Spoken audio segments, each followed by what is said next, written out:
So I didn't hear your car roll in today. Are you having engine problems, Neal?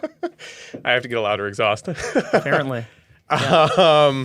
This is a sticking point for us because we joke about vehicles all the time. And someone asked us specifically about fancy vehicles the other day. Yes. Actually, it's true. A new agent did ask us, with both of us there, our take on new vehicles, or not a new vehicle, sorry.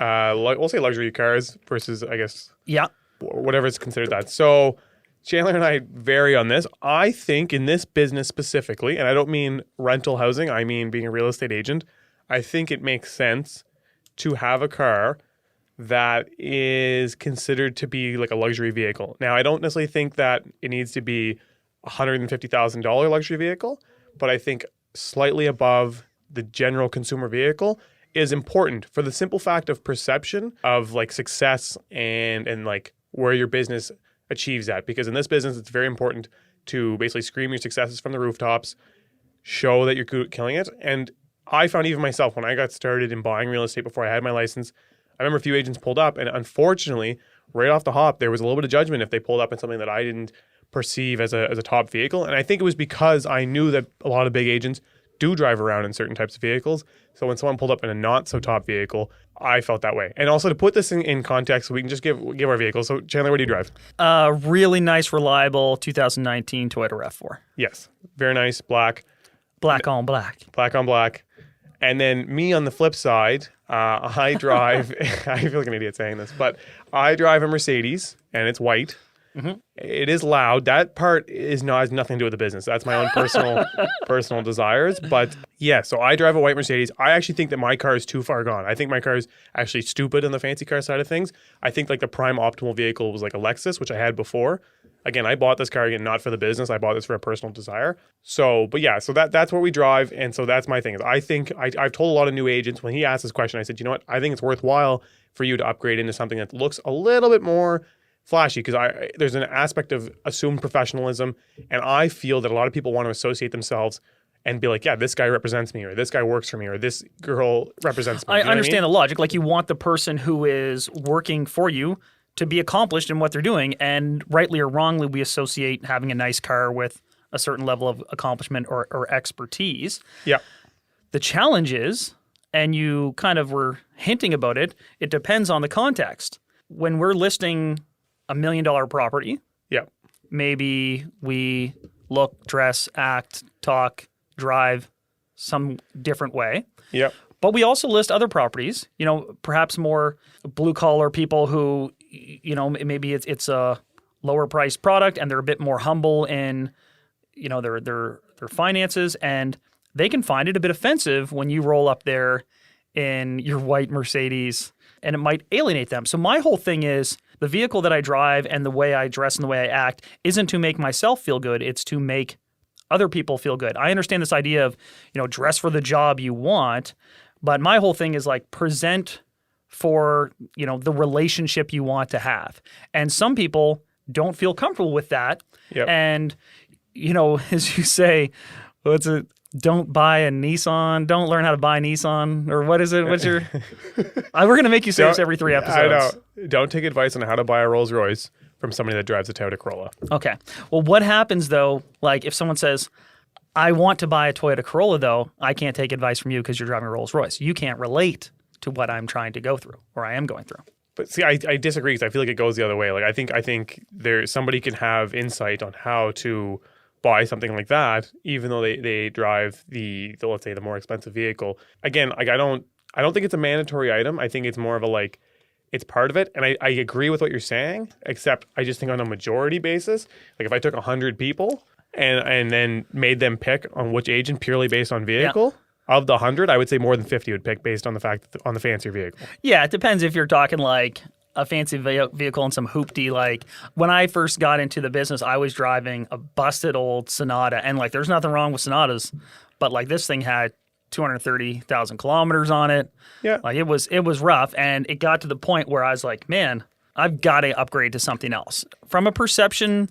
Because I also want people to feel comfortable when I'm selling their $1 million+ home that I'm someone who understands that product, knows people who would buy that sort of product, and operates in that world, if you will. So I understand your point to give them peace of mind just the same as you'd give peace of mind to someone who maybe has a more modest budget. I guess it's like, where do you draw the line? 100%. I agree with you on that. And again, I don't like, for me, I don't really, there's nothing against any of those cars. They're all great vehicles. I drove a Cruise when I started in the business.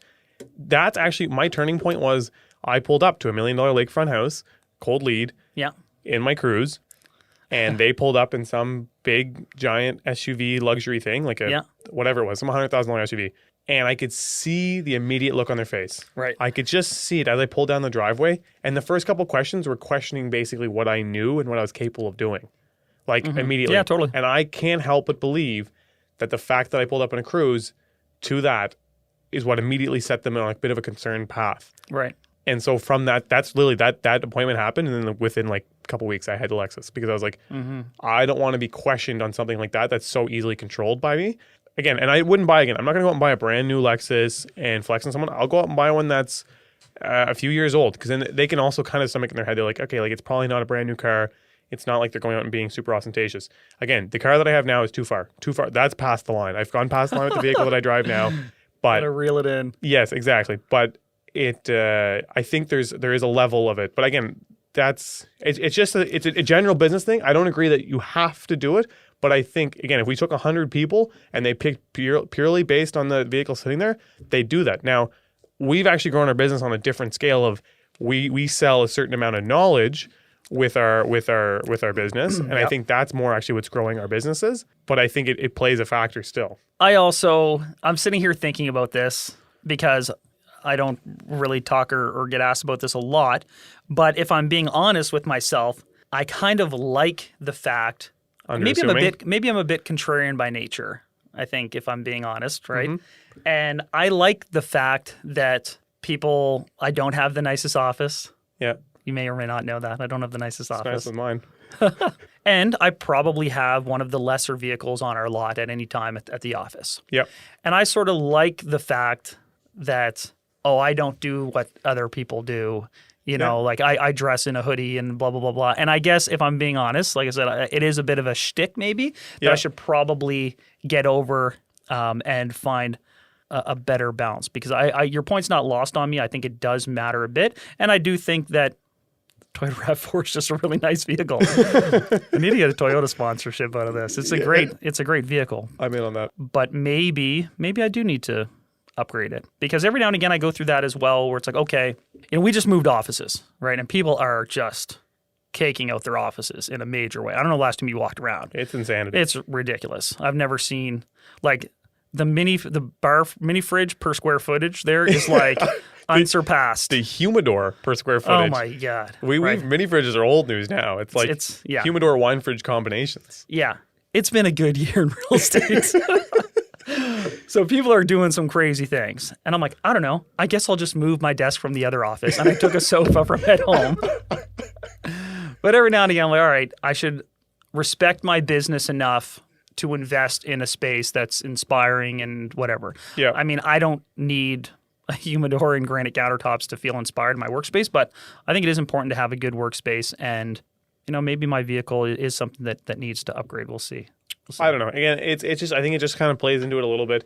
And there is a fine line of going too far. And another thing, like just to finish it off, is when I had the Lexus, I had a 2015 Lexus IS250. I got compliments on that left, right, and center. Everyone loved it. Clients would want to go in it. Everyone used to talk about the car. And I'd say honestly, 80% of my clients would make a comment positively. Not getting that anymore. And yeah, exactly. Now that white thing. Now that I have the Mercedes, nobody makes a comment. Yeah. Nobody compliments the car. Nobody wants to talk about it. If anything, a few of my clients they do make the comments. Like I had a few listings and like, if I knew you're driving that, I probably would have wanted to sign you for less.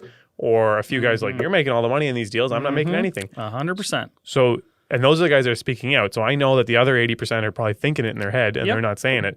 Whereas when I had the Lexus, again, it was a used, a little bit older Lexus, but it was still nice and clean and I kept it nice.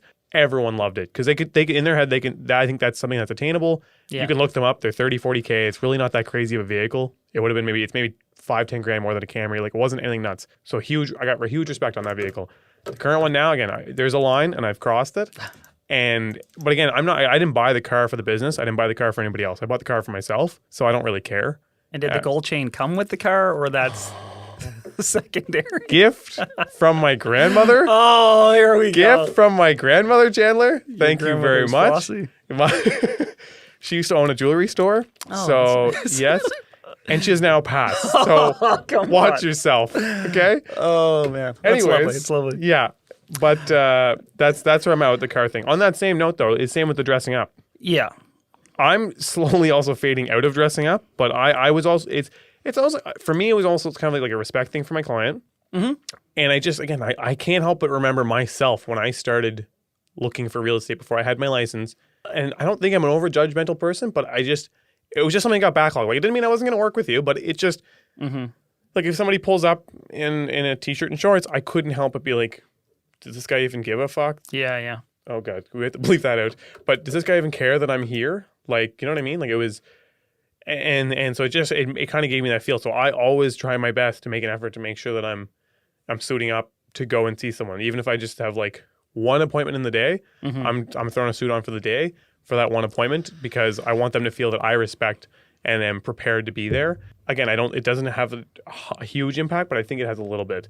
And you know what's funny is nowadays I think we're going the other way. It's like every office. It used to be everyone used to go to the office in dress clothes. Now you go to like Google and everyone makes $500K a year and they're all walking around in t-shirt and shorts. Yeah, which I think is like intentionally contrarian. Like when Mark Zuckerberg goes out there in a blue zip-up hoodie, like some of that is playing a role, right? Yeah. And I did the same thing when I first got my license. I cut my hair short. I bought a bunch of cheap suits and colorful ties, and I was doing that for a while.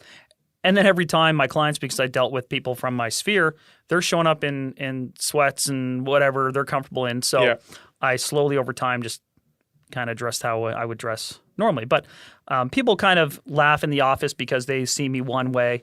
But when I go out and meet clients, I dress up a little bit more than I do normally, depending on the client. Because again, I feel it's not for me.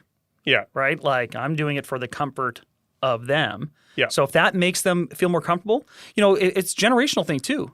Yeah. Right? Like when I'm sitting down with an elderly person in their 80s. Yeah, you're suiting up. I'm suiting up because it makes them feel more comfortable. Yeah. And I don't mind putting a little inconvenience in my life to make someone else feel more comfortable. Yeah. Everyone's so selfish and self-absorbed nowadays that they're all like, well, I'm not doing something for someone else. If they're not comfortable with it, so be it. Like, no, like it takes a little effort to make someone else feel more comfortable. So I do that for some people. But on the flip side, some folks feel more comfortable when I'm dressed down a little bit. Yeah. And I do like the idea of being, okay, we're content forward, right? That's what we want to do with this podcast. That's what I want to do with life is like it's content, it's quality forward. Yeah. And the rest is kind of decorative. But 100%. So, you're looking fresh today. Thanks. Yeah. I ran out of hoodies. My hoodie's in the wash. So here you go. Anyways, yeah. So that's where I'm at. I'd be curious if someone wants to give us some comments back on what they think about this stuff. Yeah. Especially if you're not like an agent, you're just a consumer. Let us know like what your thoughts are in the cars and all the fancy crap in the show, how you think it impacts your thing. And try and think objectively. Don't just be like, you're stupid because you bought an expensive car or vice versa. Yeah. Try and actually give us like an honest perspective of like, when I get to a showing and they pull up, how does that make me feel? Yeah. We'll do a poll. We should do a poll. My lease is almost up. Do I upgrade the RAV4? We're going to get... Taylor's getting like something crazy, like a Range Rover or some crazy huge thing. Yeah, just come back, escalate. When I was broke, I had rich habits.